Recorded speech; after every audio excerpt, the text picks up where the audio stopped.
The Messianic era will be a time of rapid and total transformation for the whole world. Everyone will be changed. Everyone will be elevated. Everyone will become righteous. Everyone will be transformed. Evil will be banished. Sin just won't happen. Heresy will be non-existent. The world will look radically different. Pursuit of knowledge of God will be the order of the day. Pursuit of knowledge of God will cover the land the same way water covers the seabed. In our study of the Messiah and the Messianic era, we are currently focusing on the mechanisms. How exactly will all this happen? How will people get so thoroughly influenced and transformed? How does this radical change occur? And last time we spoke about the concept of the elimination of evil. The evil inclination will be put to rest, will be eliminated, will be ameliorated in some fashion. Well, if there's no Yetzer Hara, if there's no evil inclination, people's innate righteousness will shine forth. Today I want to focus on another aspect of how people get influenced, and specifically the role of the individual, of Teen Messiah. He's going to be the spearhead, the tip of the spear of this global transformation. And today I want to focus on both who Messiah is, what are the qualifications, but really the credentials, the stature, the greatness of Messiah, and specifically, how will this influence others? How will Messiah's persona impact and change the world? The Rambam, of course, has been our guide to understand the subject of Messiah in general.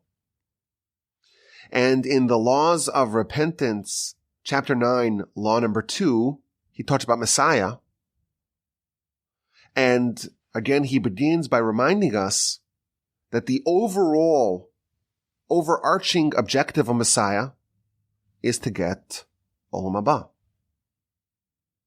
And in the times of Messiah, the path will be availed to us.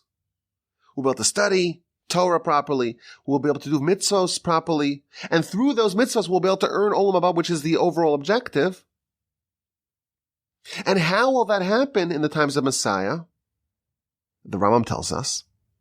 For in those days, the knowledge and the wisdom and the truth will be increased. Why? How will all this happen? How will there be such abundant knowledge of God? Because that king who will emerge from the seed of David, he will be more wise than Solomon, and a great prophet almost as great as Moshe. And he will teach the whole nation, and he will guide us in the way of God. And all the other nations will also come to listen to him. But the ultimate objective of all of this, the Rambam reminds us, is to arrive at Olam Haba. Messiah, the days of Messiah, is in this world. The world's going to work like it always does. There's not going to be any changes to how the world functions, but it will enable us to receive Olam Haba. Now, the Rambam, in his description of Messiah and the King Messiah, he tells us that Messiah will be so impressive. He's going to be wiser than Solomon, the wisest of all men.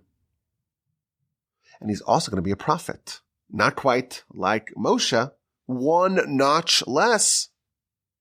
But this is very impressive nonetheless.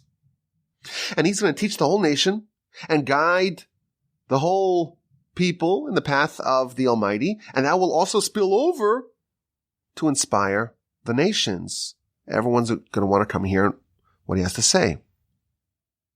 So this persona of Messiah, this individual, this teen Messiah, will be so impactful that he's going to propel humanity towards God. And again, the qualities that we read about are just jaw-dropping. Prophecy has long been extinct. Yet in Messiah's time, he's going to be a prophet only below Moshe. What about Samuel and David and Isaiah and Jeremiah and Ezekiel and Joshua? Messiah will be greater than all of them as a prophet. Greater than all prophets, besides for Moshe. And he'll be the wisest of men, even wiser than Solomon. But this is not where the superlatives of Messiah end. The Kabbalists tell us that the word Adam, stands for Adam, David, Messiah. There is a through line connecting these three. Moreover, we're told that they all share the same soul. The exalted and perfected soul of Adam will be present in Messiah. Adam, David, Messiah. Now there is a second exclusive triumvirate that Messiah is part of. The verse tells us in Exodus chapter 4 that Moshe went down to Egypt from Midian, and he took his wife and his sons, and they traveled upon a donkey. And Rashi tells us this is no ordinary donkey. This is the same donkey that Abraham traveled upon when he went to the binding of Isaac. And this is the same donkey that Melech HaMashiach, that King Messiah, will reveal himself to us upon. So we had one triumvirate, Adam, David, Messiah. And now we have a second one, Abraham, Moshe, Messiah. Abraham on the way to the binding of Isaac. Moshe on the way to save the Jewish people from Egypt. And Messiah to reveal himself to the whole world and to change everything. They're all traveling. They're all riding upon a donkey. Now, of course, we're trained to not just read this simply. It's a very strange idea. Messiah arrives. He's going to take the same mode of transportation, the same grizzled donkey that Abraham took thousands of years prior, Moshe took to Egypt. It's a very strange concept. But the commentaries tell us that in Hebrew, the word for donkey is the same word as for physicality. And thus there's a concept being conveyed here that, like Abraham traveling to the binding, like Moshe traveling to Egypt, there's a certain elevated and exalted status of riding the donkey, of overpowering the physicality that Messiah is going to manifest. The relationship, the ideal relationship between soul and body is that the soul is the rider and the body is the mode of transportation. The problem is that in our life, the good and the bad are commingled. The soul and the Yetzer Hara and the spirituality and the physicality and the body, and they're all mixed up together. The people that change the whole world are people that are able to marshal their soul and separate it from the body and the physicality, and to dominate the physicality, to have complete mastery over it. When Abraham was going to the binding, he's embarking on the mission to spiritually found the family, the dynasty that will eventually become the nation of God. In that state, he was in this very elevated state, and he is described as riding a donkey. And when Moshe went to Egypt, he was embarking on his mission to save the nation from Egypt, to orchestrate all the miracles of the Exodus, to bring the nation to Sinai, to bestow upon the nation the Torah. And Moshe was riding on a donkey. He had total mastery over physicality. Messiah, in his mission to bring the whole world back to God, he too will be in that state. So the descriptions we're getting about Messiah is very superlative. The status and the stature and the distinction of Messiah. But Messiah is even greater than Moshe and Abraham. The Midrash tells us, based upon a verse in Isaiah, the verse says, "My servant will succeed and will be exalted and will be elevated and will be exceedingly high." Says the Midrash, this is talking about Messiah. He'll be exalted, more exalted than Abraham. He'll be elevated. He'll be more elevated than Moshe. He'll be most high, most exceedingly lofty, more lofty than the ministering angels. Abraham and Moshe, on one dimension, they're the same as Messiah. They're all riding this donkey. But in a different dimension, Messiah will be even more exalted than Abraham, more elevated than Moshe, and even higher than the ministering angels. Abraham and Moshe were hugely consequential. Abraham got this whole thing started. He was the one who stemmed the tide and began to reverse it. Humanity was in a decline spiritually since Adam. Abraham launched the movement of monotheism that eventually changed the whole world. Abraham was very consequential. Moshe, well, he extracted the Jews from slavery in Egypt, and he shepherded them faithfully in the wilderness for 40 years, and he ascended to heaven, and he withdrew the Torah from heaven on high. On some level, Messiah will be even greater than both of them, and even higher than the ministering angels. Now, what does this mean? So the Ramban explains that if you look at what Messiah will do, his accomplishments will outweigh those of both Abraham and Moshe, and even those of the angels. What did Abraham do? He was in Mesopotamia, and he began this movement, and he began to gather adherents, and this was against the will of the local ruler of Nimrod.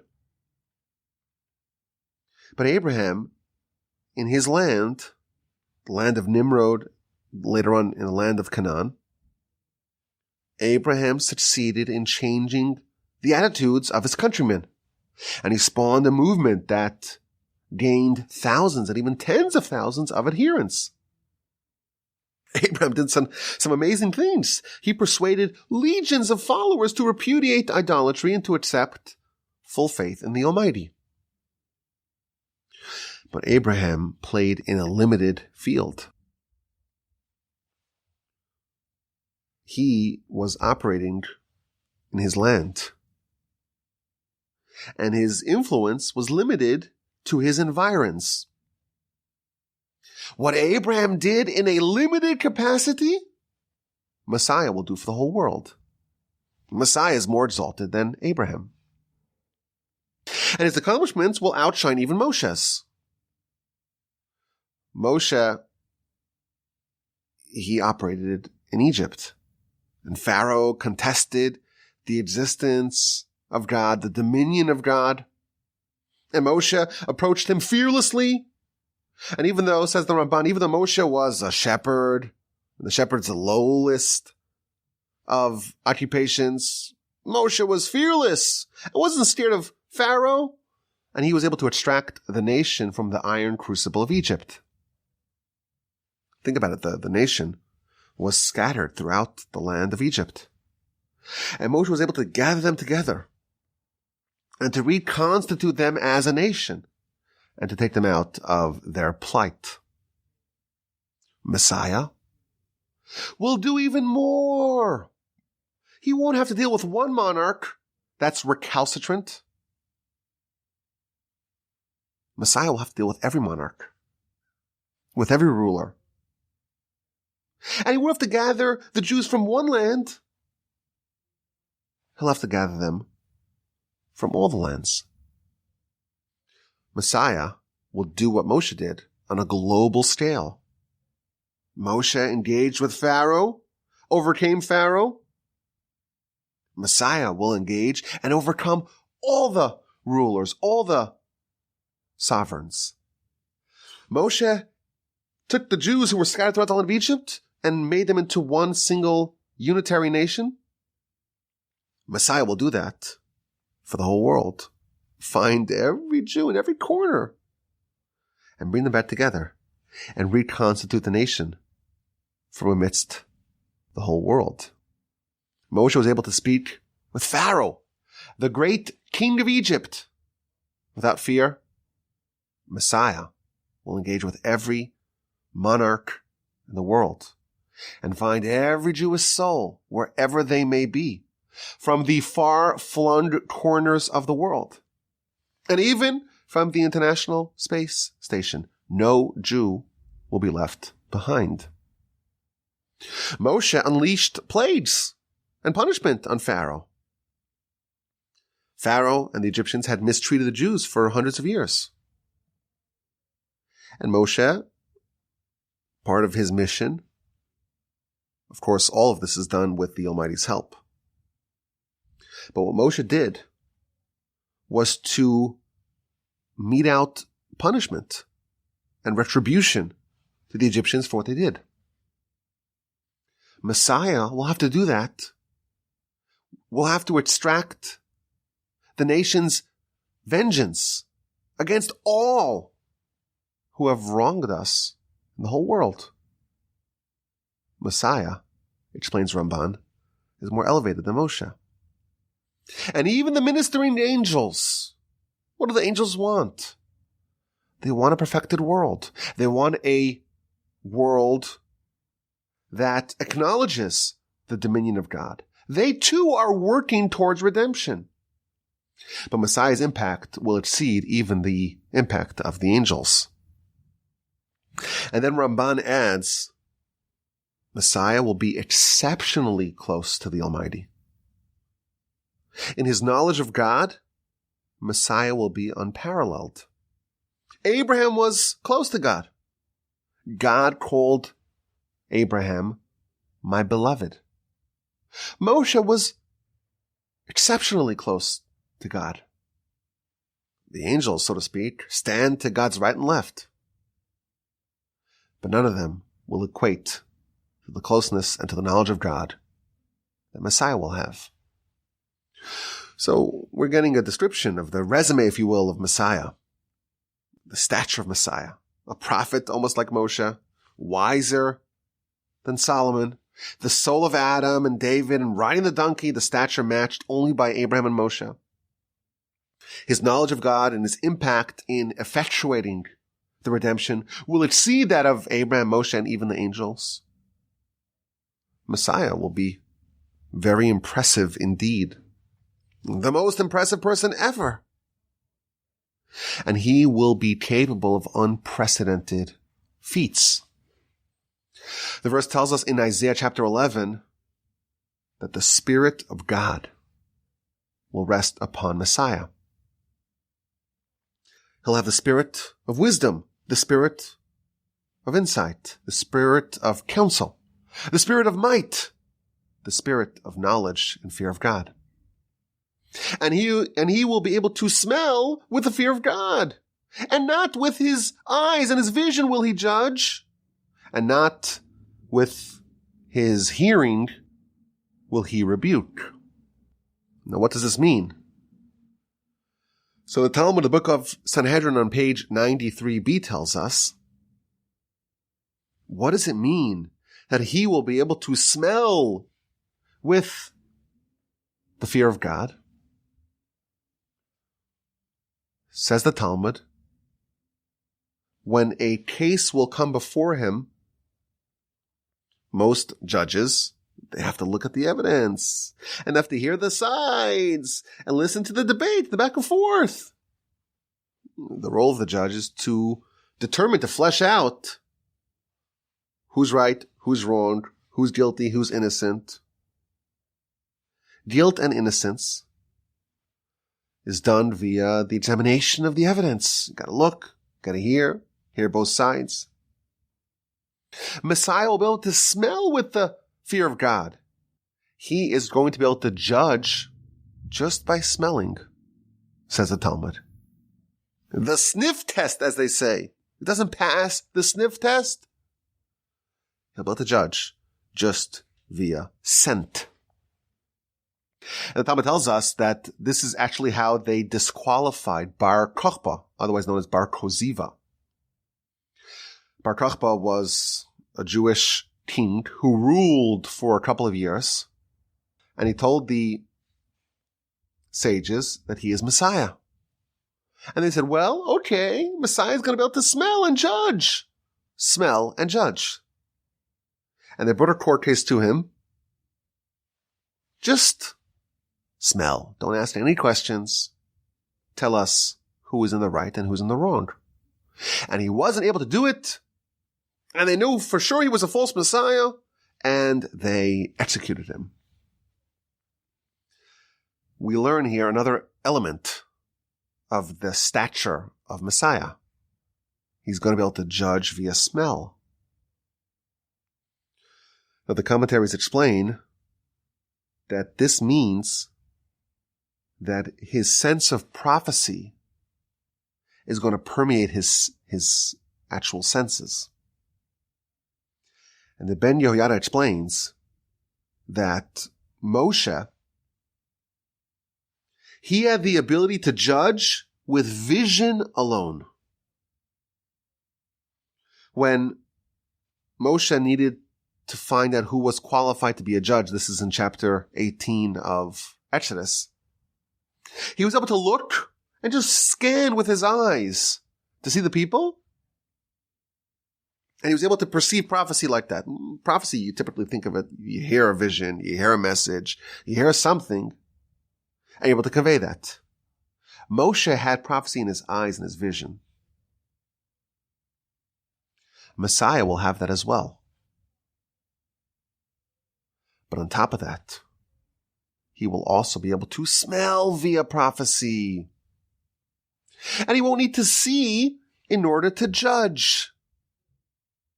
And, by the way, to smell via prophecy, that's even greater than to see via prophecy, because you could smell at a great distance, but you can only see what's close in front of you.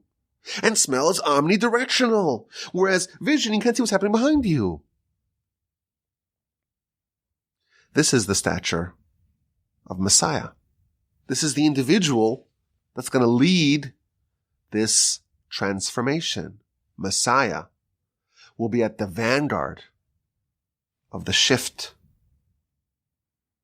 of the complete reimagination of all of humanity. How will Messiah effectuate such radical change? This change that will reverberate throughout the whole world. How is this going to happen? One of the ways our sages tell us is just by Messiah himself. Witnessing such a person, seeing someone who ostensibly is made up of the same things that you're made up of. You got a body, you got a soul, you got a donkey, you got a rider. Seeing someone who's like you to a certain extent, Be so elevated, loftier than the angels, greater than Moshe to a certain extent, greater than Abraham, like David, like Adam. That experience is going to completely alter what we think of when we think of a human. Messiah and Messiah's persona will reveal to the world the deep secret of what it means to be a human.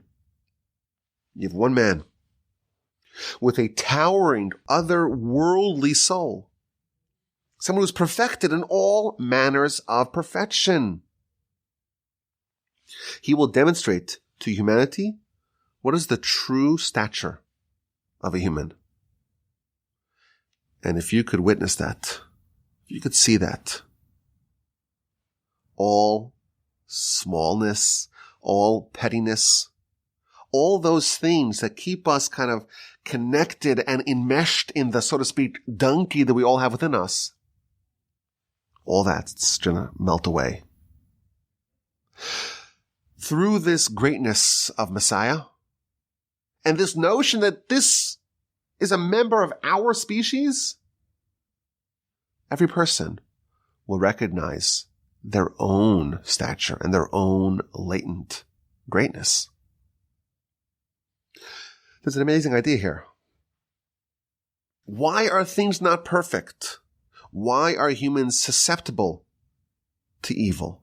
Why aren't we just righteous and holy and lofty and elevated? Why don't we just have this, supernal greatness all the time? What's wrong with us? At the core of why we're not riding the proverbial donkey, it's because we have a flawed understanding of what exactly we are.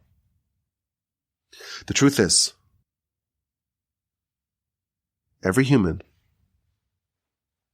bears a soul that's more elevated than angels. Our soul is loftier than those supernal beings in heaven on high. The verse tells us in Psalms chapter 8, "Vatechasreu me'at me'elokim." It's talking about Moshe, but theoretically this is true about all humanity. Moshe, you were just one notch, one little bit below God in your distinction and stature. Really, the human, in their truest state, is way loftier than the angels. In our current makeup, we could actually descend to very, very deep lows.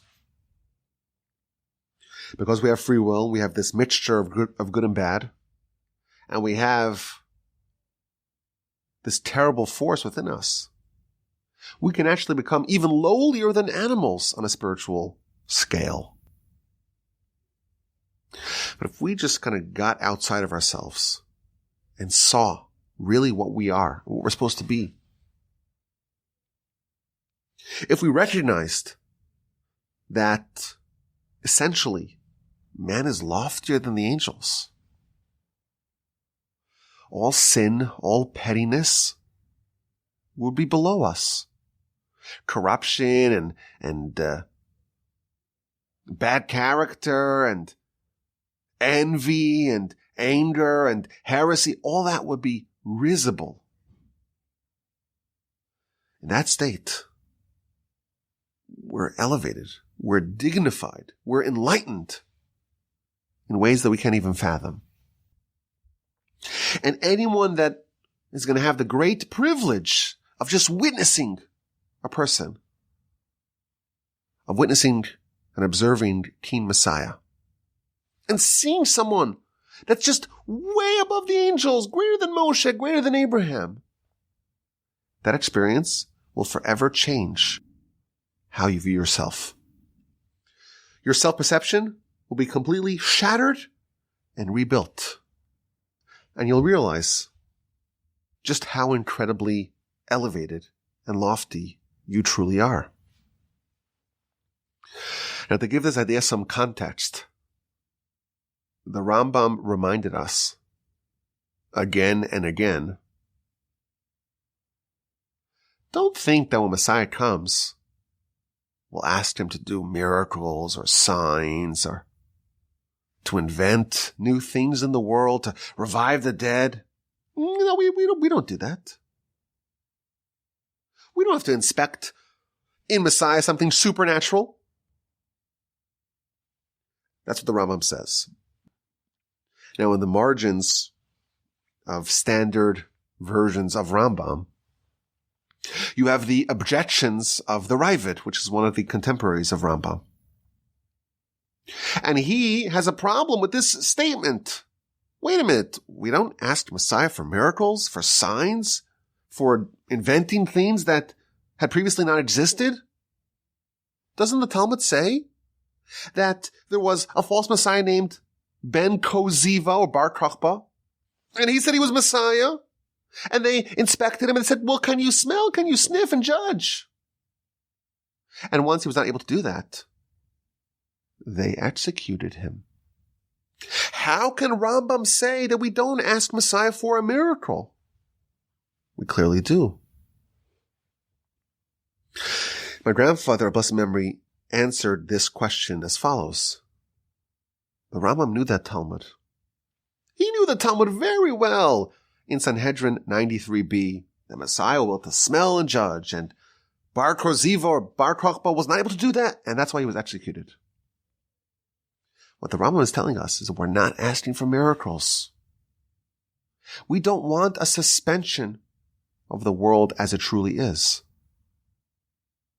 But the world as it truly is such that a human is capable of smelling and judging.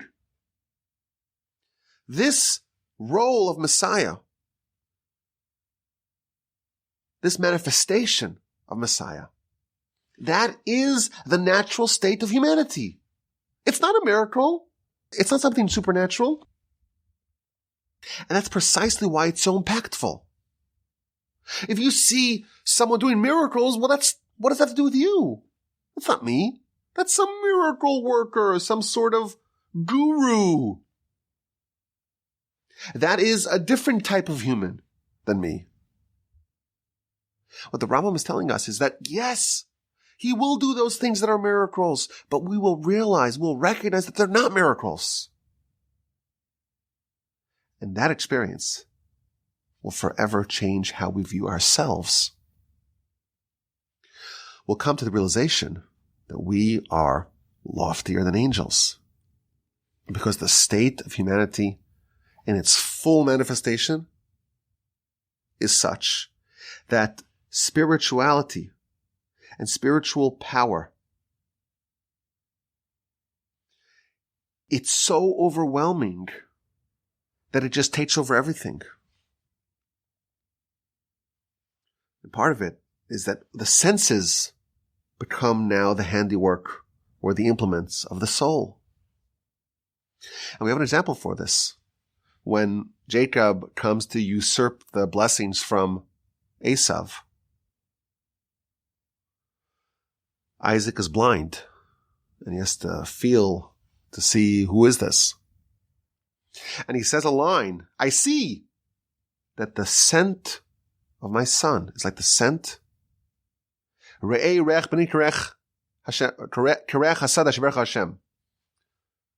like the smell, it's like the scent of the field that God blessed. Isaac shows us a little picture of what Messiah is like.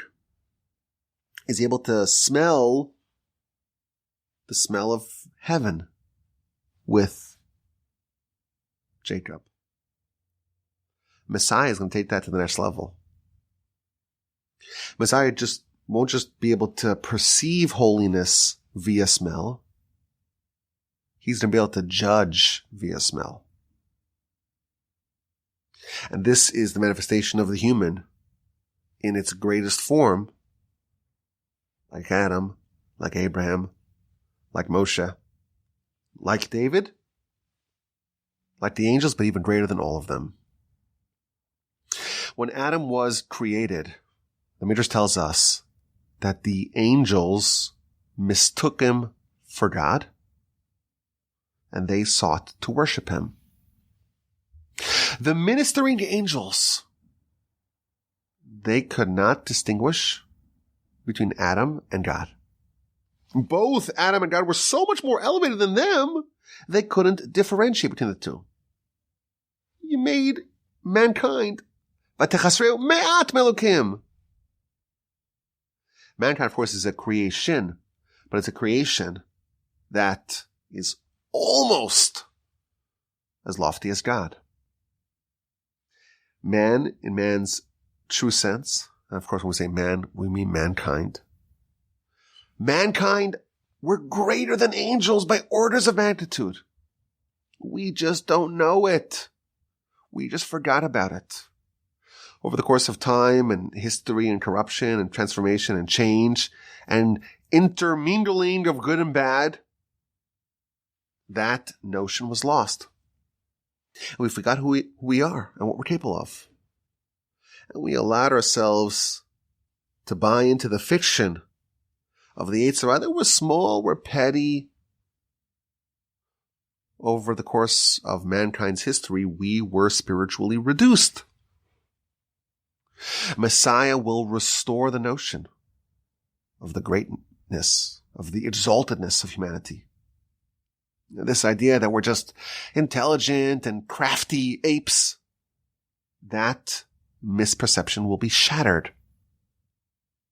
And through Messiah, we will get to know our true selves and our true greatness. And we will discover that who we are is unfathomably greater than what we had previously imagined. Witnessing Messiah will change the way we see ourselves. And all that smallness and all that pettiness, we're going to leave it behind. And we're going to ascend above evil and sin. And in that state, man innately is aware of God and submitted to him.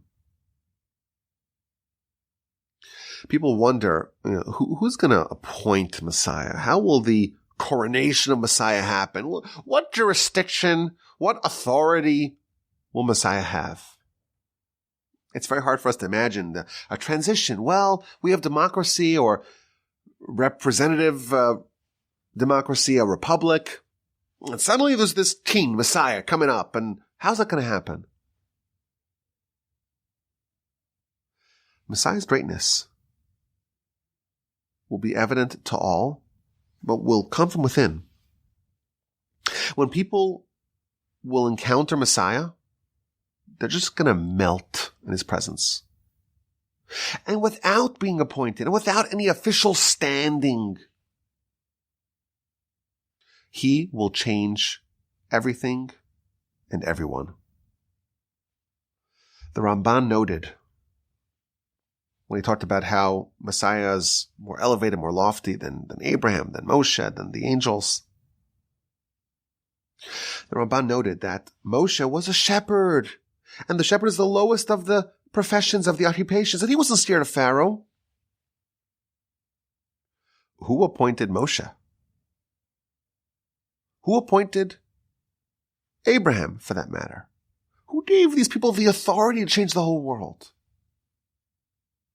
It came from God. And it came from them developing their soul and exposing the soul to what it truly is. That is how Messiah will operate as well.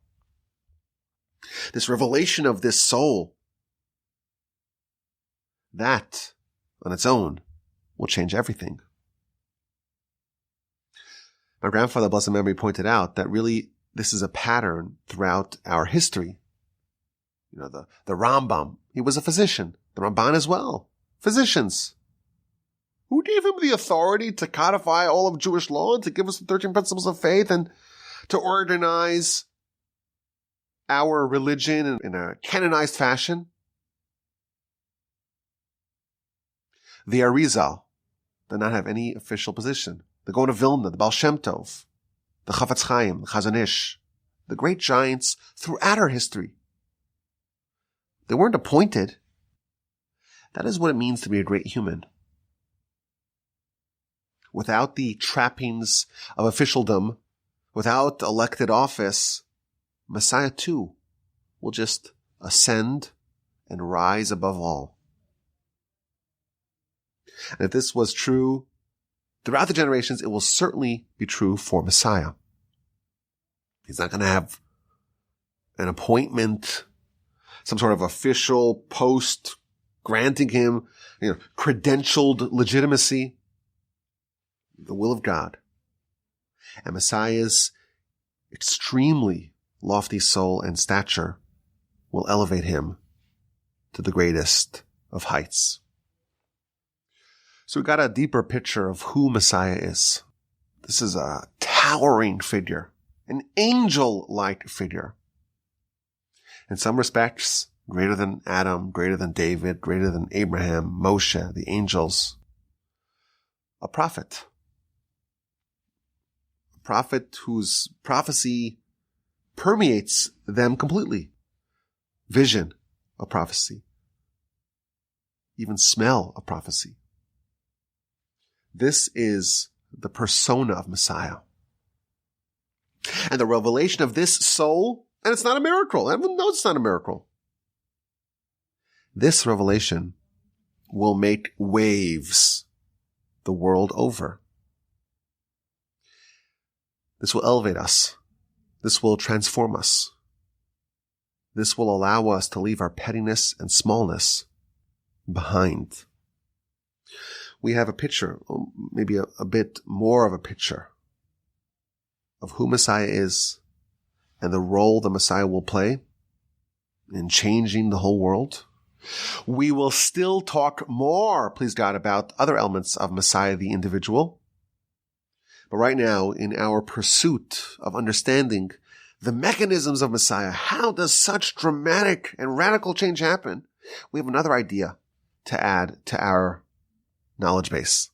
We talked about the elimination of evil done by God, apparently. God will come and slaughter the Yetzer Hara in front of the righteous and the wicked. There's this change in how the world operates. The Yetzer Hara is suddenly not present. Now we know there's something else that happens. We meet a person that is greater than angels. And it's not a miracle. That changes us in a very complete and powerful way. We're not done yet in understanding Messiah, the individual, and of course how we vet the Messiah and how the Messiah arrives and other aspects about how Messiah will change the whole world. We're also not finished in our examination of how Messiah changes, or the Messianic era changes humanity. Next, please God, we will examine another element of the Messianic transformations, namely the miracles of the Messianic era. Please God, we'll talk about the wars of Messiah, Gog and Magog, whatever that means, and the parallels between the Messianic redemption and the other redemptions, most notably the redemption from Egypt and the template, so to speak, of redemption that we discover from the Exodus. And slowly we will inch our way towards a greater understanding of this principle number 12, the principle of Messiah and the Messianic era. I hope to get your questions and your comments and your feedback. And of course, you could always email me, Rabbi Wolbe, RABBIWOLBE @gmail.com. Or you can even visit us here at the Torch Center in Houston, Texas, or visit our website, torchweb.org. Get in touch and let me know what you think.